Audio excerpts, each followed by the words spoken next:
When you have an eating disorder, it isn't vanity, and it isn't a choice. An eating disorder is a deadly illness that can strike anyone, and it isn't just about food.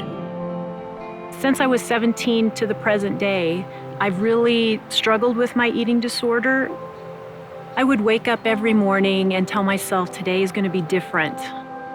Then as the day progressed, I would end up taking a lot of diet pills, sometimes 4 or 5 times the amount of, recommended dosage. I knew things were getting out of control when I didn't want to get out of bed. If the eating disorder didn't kill me, I was going to end up killing myself.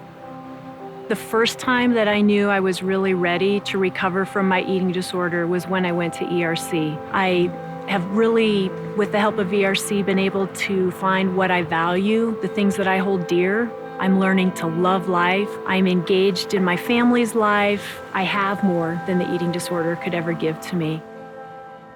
Much of the mortality that we see in eating disorders is a direct result of the medical complications that occur. When I was hospitalized, I was so sick that no other place would take me.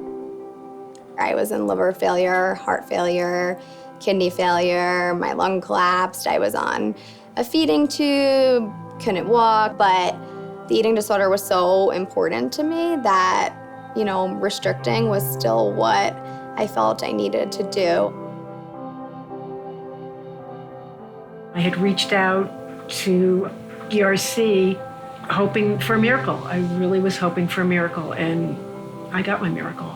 Now I'm actually a licensed social worker, and I actually am working with clients who are struggling with eating disorders.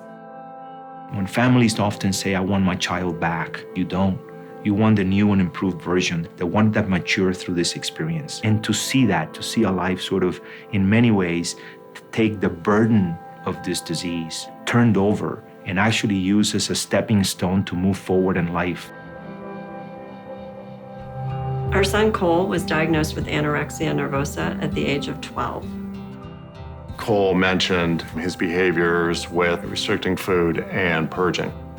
The therapist that we brought him to said we really needed to seek professional help in the world of eating disorders. The sicker he got and the more difficult it was to handle his illness, we had to listen to what the experts were saying.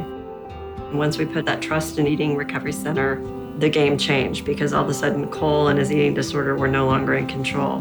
It's every tool, every technique that helps you as a non-medical professional. And I firmly believe that contributed greatly to Cole's path to recovery.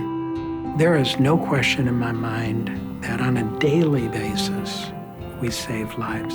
It's really, really, really important to me that the integrity, that the excellence of who we are and what we do is never compromised.